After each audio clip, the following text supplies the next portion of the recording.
Welcome to Song Witch, where music and mysticism meet. I'm your host, Tammy Wood, a singer-songwriter and forest witch. Join me as I share my journey of transformation, explore sacred rituals, and reveal my creative process where songwriting becomes an alchemical act of turning emotion into melody, and where each note is infused with intention and magic.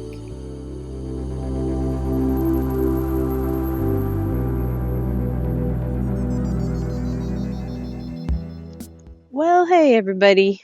It's been a little bit. I took a little rest, a few weeks to collect myself and such.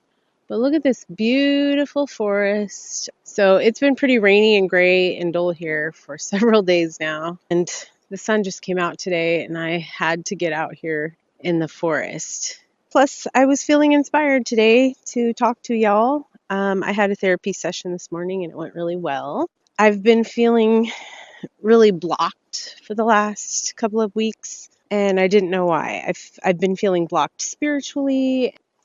I don't know. I've been feeling blocked and just kind of uninspired. I did some meditation and I've been started to learn some Reiki.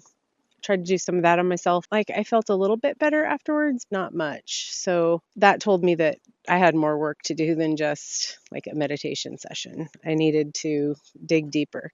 So I've spent some time in reflection. I worked on my music video, which I just released a couple of days ago. So that helped, just getting into something creative, taking my mind off other things. So in therapy today, I was telling my therapist that I've been feeling blocked. So I have ADHD. I've just recently been diagnosed, like this summer. Seems crazy to me. At the age of 49, I'm just now being diagnosed with ADHD, but it makes so much sense. It's like just another piece of the puzzle to my life that, as the pieces come together, the whole picture starts to become clear. So my therapist was like, well, what this sounds like to me, and you can tell me if this resonates with you or not, is that you tend to go super hard on something right away, right in the beginning. You put your all into it.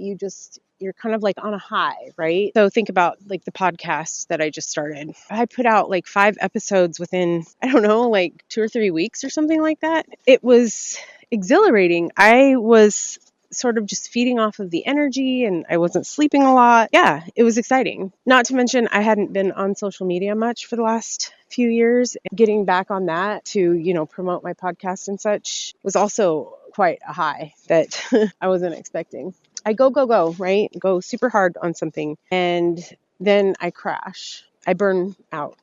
I was thinking about it and I was like, that is pretty much my life. My whole life I've been doing that. I get really excited about something and I feel so inspired and so productive and go, and then I'm done. And it's not because I'm not interested anymore. It's just I'm burned out. I've done that a lot in my career as well. There's a lot of parallels here. Every 7 years, I've switched careers pretty drastically. I have multiple career paths that are pretty well developed, which, it can work to my advantage because that means I have a lot of options, right, for different careers. But it's frustrating to have to switch so often. I would like to just stick with something and not have like these big drastic changes. I didn't realize that was also burnout. And the reason for that burnout is more because I've never done what I was passionate about. I've never really followed my heart to the fullest to do in a career what I wanted to do. For instance, I went to school. I knew I wanted to be a therapist, but I ended up not doing the adult therapy like I wanted to. I always wanted to have my own practice. I ended up taking a route that I thought would just be easier because it would get me there quicker. Every 7 years, I switch careers.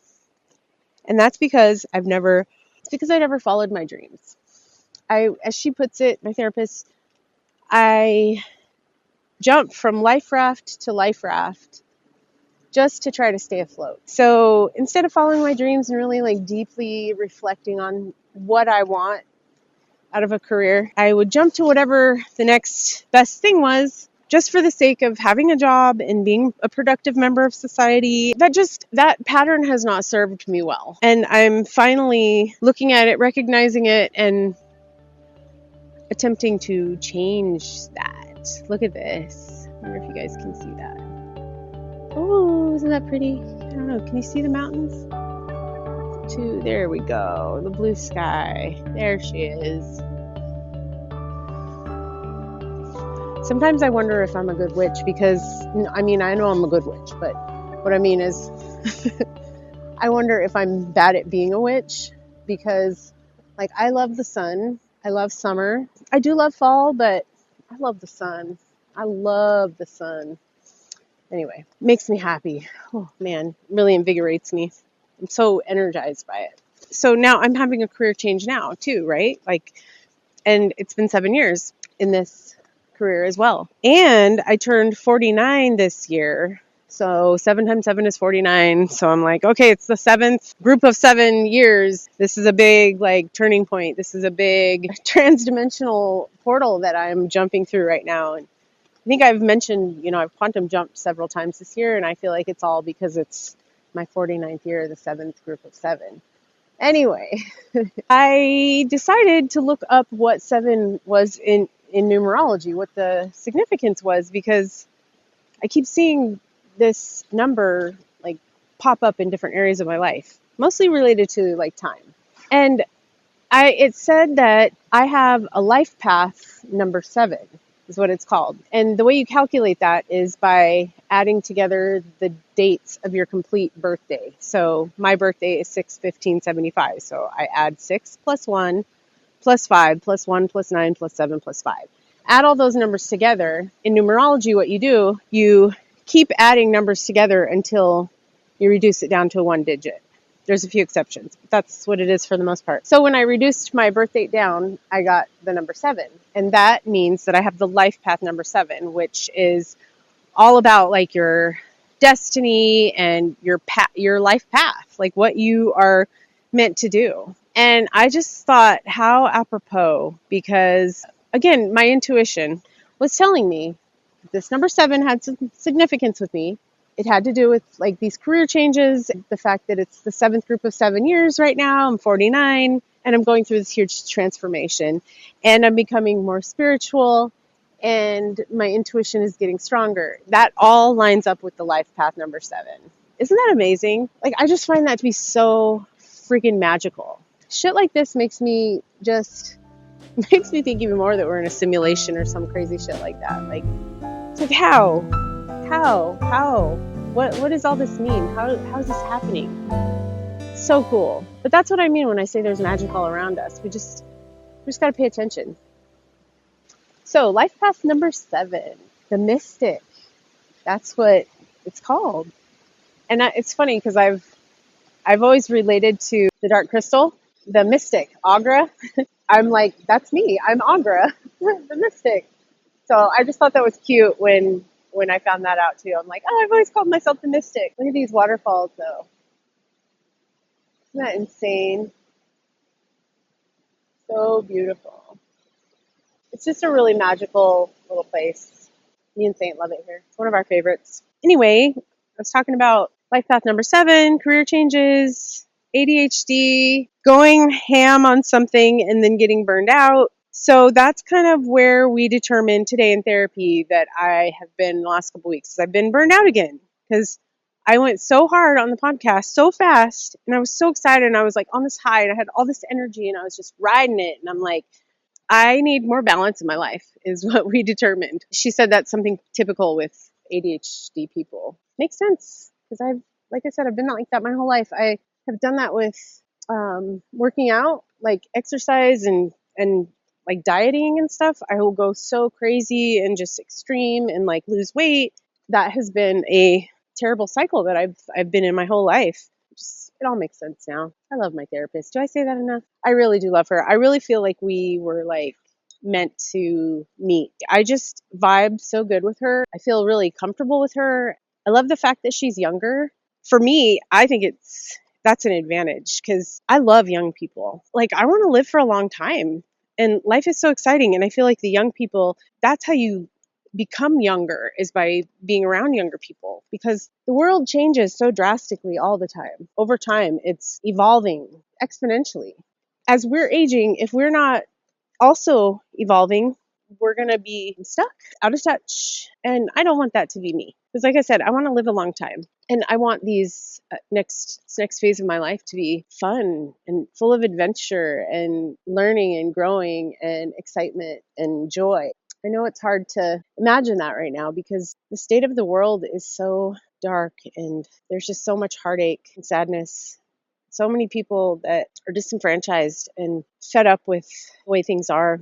So I know it's so hard to imagine. I mean, I do things to intentionally disconnect from the world because of how dark and sad it is. And I've had enough dark and sad times in my life. I choose joy now. There are people who don't really have a choice when it comes to much in their life. I have so much empathy for those people. I know to keep myself healthy, I have to not take on the burdens of the world and of other people. I wish I would have learned that early on, but I did not. So I had to learn that later on in life. So that has to do with boundaries. If I haven't said it before, boundaries is literally one of my favorite words. I never knew the meaning of it when I was younger. I love it now. You know, when you love yourself, you won't let others cross those boundaries because you know that ultimately you are the most important person in your life, because if you don't love you and take care of you, then nothing else really matters. So knowing that, you know how to protect yourself. And I still feel guilty sometimes when I establish boundaries with people. I feel bad, I don't want to make anybody feel bad by doing that. I've had to learn that it's for the best.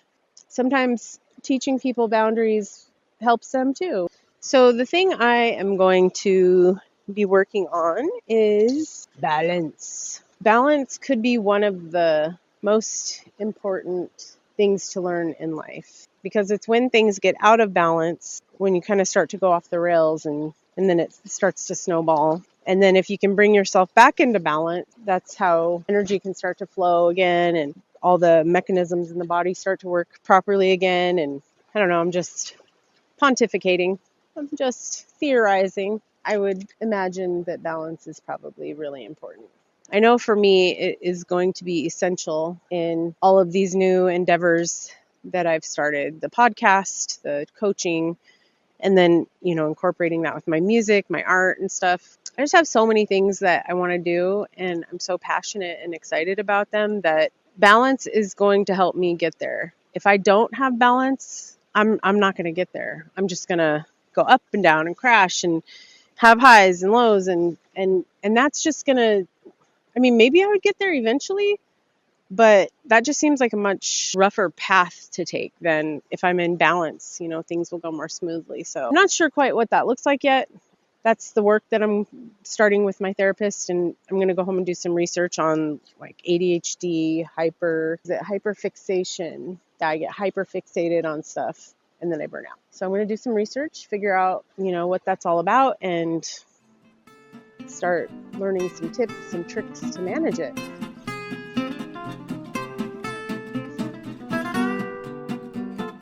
I have to show you guys this tree. Look at this thing. This just fell last winter. It looks like a big throne. This thing is huge. I don't even know if this camera can do it any justice. That's the root system. And then this is the stump where it broke off from. That's how huge it is. This thing is like a natural wonder. So every winter, this forest has major turnover. Every year. This forest is so alive, teeming with life and mycelium or mycelia. I think that's how I should say that. Look at Saint. Sainty, what are you doing? What are you doing up there? You're so cute. Hi, boogers. What are you doing? He loves it out here too. So yeah, it turns over every year. So I'm always interested to see what the forest looks like in the spring after the winter. So there's like these massive storms that happen out here. It gets really windy up here. There's just tons of downed trees. See, there's a bunch there. Yep. And this will happen every year. One of my favorite places. And boogers too. So anyway, if you have ADHD and you want to chat, I would love to chat about it. This is new for me. I knew about ADHD, but what I didn't know was that it was a spectrum and that it can look very different on different people. I'd love to chat about it, hear about your experiences, Oh, I did want to talk about the last couple of weeks. So I had tried recording podcast episode 7, which I believe this is now. And I created a bunch of content for it and I edited it, and I did not end up posting it because I was trying to be really vulnerable and talk about my past traumas and kind of explain what they were and what happened and stuff. And it was really hard for me. I was so emotional. I was crying as I was doing it. I was crying as I was editing it. And then I would just stew over it. And yeah, I worked on it for like a couple of weeks. Got it to where it was like finished, but then I just decided not to post it. Because I was having such a hard time with it, I thought it would be better to just hold on to it for now. The other thing is I was talking to Sam about it, and I realized I had been feeling sick for a couple of weeks too. During these two timelines completely coincided. Me being sick with me being stressed and upset about this content that I was recording. So I put together that my body was reacting to reliving the trauma in a physical way that was making me sick.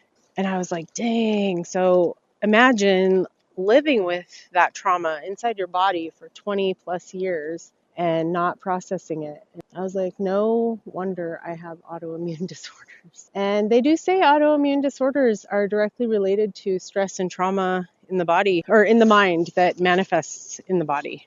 It makes sense. And I've always believed that, I believe in mind, body, soul connection, all of that. But just to see it like illustrated so plainly for me in that moment was eye-opening and healing, honestly, too, because it told me that if I can heal my traumas,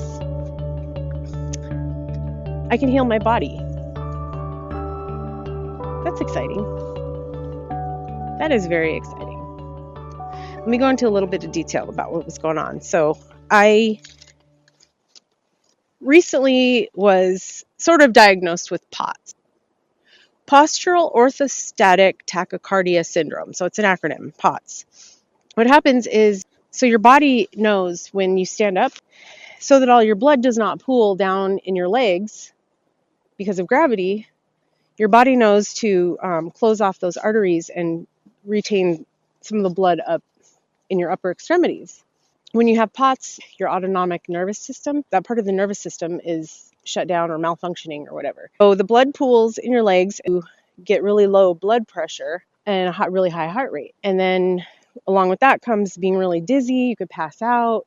It's like for few years, I do rock hounding, and whenever I would bend down to pick up rocks and then stand back up, I would get dizzy. And I tried to just kind of push it aside for a while, and then I started to think, this is not normal. This could actually be something really serious. So I talked to my doctor about it, and luckily it's not a super serious heart condition. So I've been learning how to manage it. I went to physical therapy and learned how to do some exercises laying down, because laying down increases the blood pressure. It's because it's easier for the blood to get to your heart. It's not working so hard. I learned that walking is really good, so keep doing that. I learned how to listen to my body. I got an app that tells me what my heart rate variability is, because studies have shown that your heart rate variability can say a lot about how your body's reacting to stress, how exhausted you are, how your adrenals are working. Do you have enough energy to do any kind of workout, or should you take it easy today? So this app has been helping me with that. Oh my God, look at this.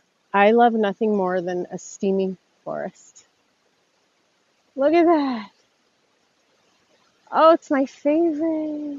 I always try to capture that in my AI video clips, but nothing quite captures it like the real thing. Oh my God, that's amazing. Thank you. Thank you, Forrest. I also take salt pills every day because another component to this is hydration. I'm not sure what the connection is. So I take salt pills and I drink an electrolyte drink every day. Oh, one other huge component is sleep. You have to get enough sleep. On the days when I do not get enough sleep, it's almost like I can instantly feel myself getting sick and coming down with the virus. Come on, let's go this way, buddy. Let's go back. Come on. That big stump back there.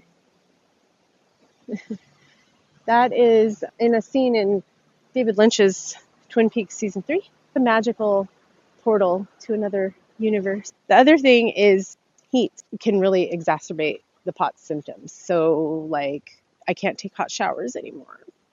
I'm so sad. I loved a good hot, like burning. Not anymore. Lukewarm. I've been learning all these things about how to manage it. It was interesting to see all of the symptoms come back. And it was really interesting to see the app telling me over the last few weeks, you're really stressed, you're burning the candle at both ends, when I wasn't. I'm not working right now. I wasn't like doing anything strenuous. I was resting, apparently not enough.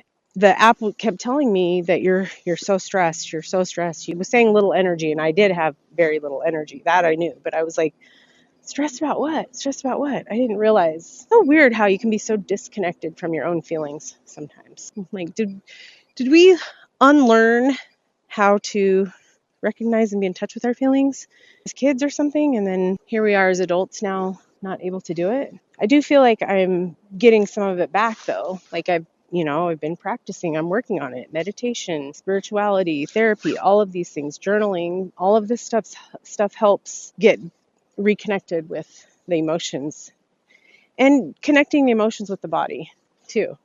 Recognizing symptoms and being aware of how you're feeling. Oh my God, there's little mushrooms everywhere and they're so cute. Oh my God. They're just literally everywhere and there's so many different kinds. Oh, there's a whole bunch of little ones over here. Oh my God, they're so cute. Look at this. See if you can see them. All these little white dots. These are just little tiny mushrooms.